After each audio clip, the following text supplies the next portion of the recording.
Let us recap.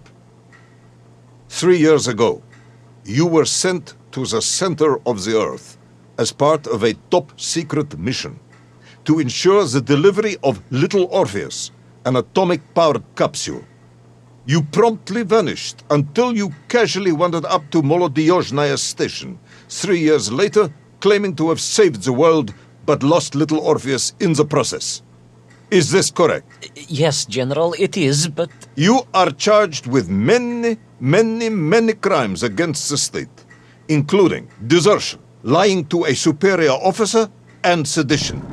Any one of these charges bears the punishment of execution by firing squad.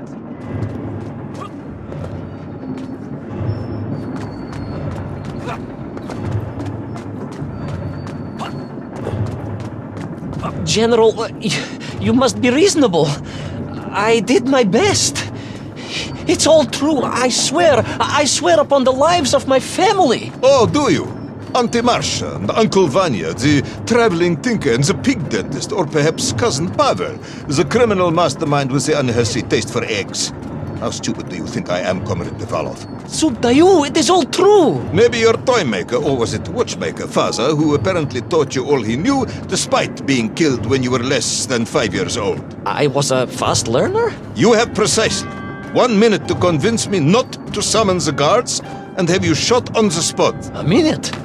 A lifetime. It's all I need, General.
Astounded. My father, I told you, I think I told you, he was a toy maker, and he often played with clockwork parts. Tavarish. But this made all those childhood wonders pale into insignificance. And it was fortunate indeed that my uncle... Vanya, the pig dentist? No, my other uncle, Sasha, had taken me mountaineering in the Urals during my childhood, for it was only by scaling these giant mechanical parts that I would reach Little Orpheus. Yes, I had been thinking that it seems awfully convenient that you were such an accomplished climber. I don't, however, recall any mention of this Uncle Sasha in your file. He was a very private man. A very unlikely man. That was Uncle Sasha's blessing and his curse.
those great wheels and cogs clashed and boomed.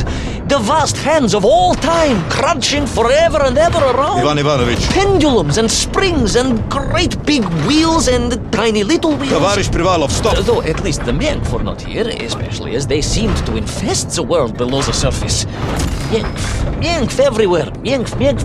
Many Myenk for plenty. Myenk. You are babbling, comrade. Enough.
But where was Toll? Aha! High above. On the clock face, perhaps. With his radios. But where was Toll? Aha! High above. On the clock face, perhaps. With his radios and his crystals. Now, if I could just reach him, I could use the bomb. There is no bomb. You have no idea how to make a bomb.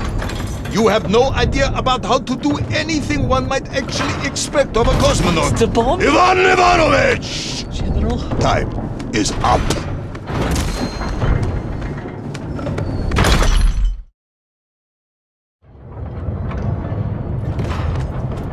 Stop talking, Tavarish. You don't know what happens next. It is obvious. You've done very well. I applaud you for your efforts and your story. It is a wonderful tale, Comrade Privalov. I have enjoyed it immensely. But every story needs an ending. And it is clear yours does not have one.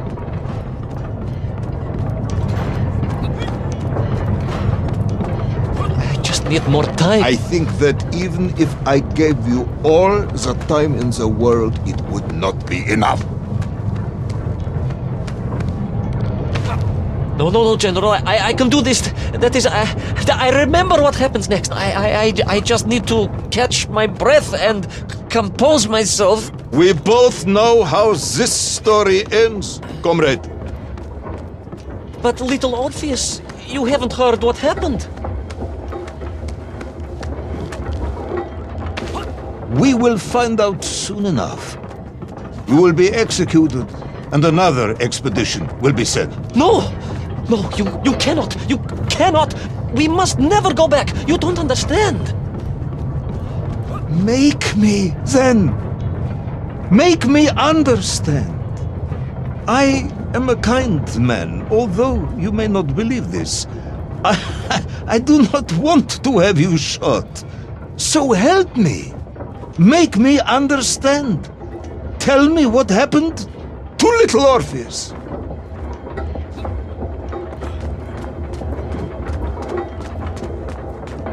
It was... Ivan Ivanovich? It was... It was... No. I'm sorry, General. I'm sorry, I have no idea. You are right. I simply cannot think what happened next. It's just... a blank, General. There's nothing there. I am very tired, you see. Comrade Rivanov. Ivan. You're right. It's over, General. Perhaps you would be so kind as to write to my mother for me. Of course I will. You are a kind man, as you have said. And, General, Yes, Ivan. was it a good story? Oh, yes. It was an excellent story. Thank you, General. I am just sorry I couldn't give you an ending. Unless... General? Quiet, Tovarish. I am thinking. Unless...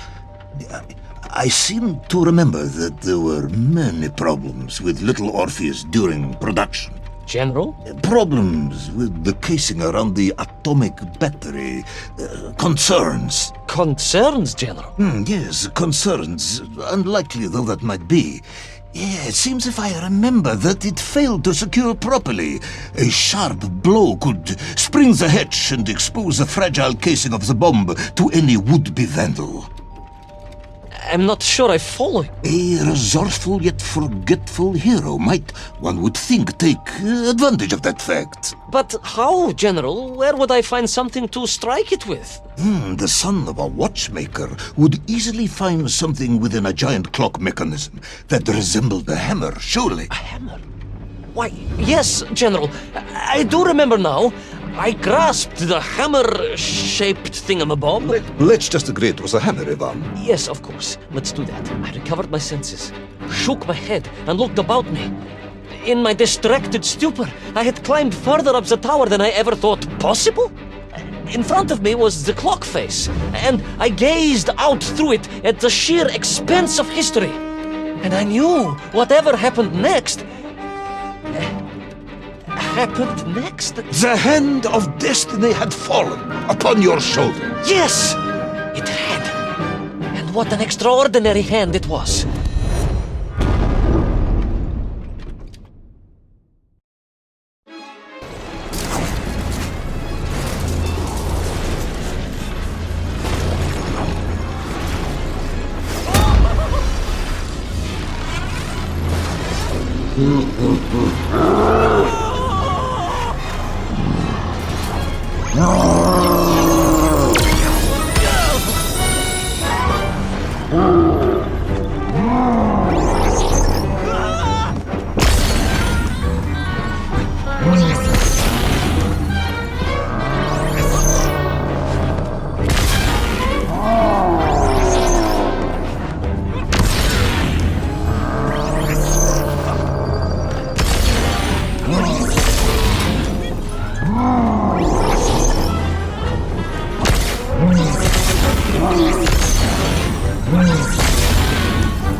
And so, Tol was defeated. Little Orpheus destroyed, the bomb lost forever. Not just that, General. In that moment, time sprung back to its proper shape, and I found myself once more in Plutonia, the start of my journey. But the wound in the interior sky was gone. The drill was gone. It was as if I had never been here. and they were nymph, free and happy, without the tyranny of toll, free to pursue their simple lives. But we can never go back? Never, General. One drill, one metal sphere, one lone cosmonaut was nearly enough to destroy time and unleash the tyrant toll upon our world. Who would think an innocuous beeping radio housed in a ball of metal could change the world so dramatically? Who indeed? But tell me, what of you? And what of your return to the surface? I stayed amongst the Mienk for as long as I could. But I came to realize they had begun to worship me as a king. No, General. I am a good socialist and could not allow this workers' paradise to become corrupted. And so I left that wonderful land for the last time. And then? And then I walked. For 2 years I wandered, always looking for a way home, through lands and worlds almost beyond imagination. Until one day I emerged, blinking into sunlight, and realized I was home. Until one day I emerged, just like that? You just found your way back to the surface? Well, General, it was a little more complicated than that. There were great obstacles to overcome and terrible challenges to face and incredible lands to explore. Enough, Ivan. Little Orpheus is lost forever. The interior is sealed.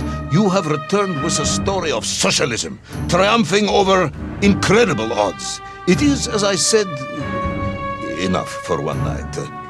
Enough for my report, at least. General, if I may... Comrade Ivan Ivanovich Privalov, you are found guilty of all charges brought against you and sentenced to execution by firing squad. However, having listened to your story, I believe you are quite mad. In other words, I find your madness guilty, not you. And we cannot execute madness, and indeed, there are lessons to be learned, even in the depths of this madness. Perhaps the Americans were right to send a chimp after all. So, General? Get out of my sight, Ivan. Go home. Enjoy a state pension as a madman. Just make sure I never see you again. Yes, General. Of course, General. Anything you say. I shall be small and quiet and live a life without excitement and... Out! Until one day I just emerged. Oh, very good, Tavarish. Very good indeed.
Laika.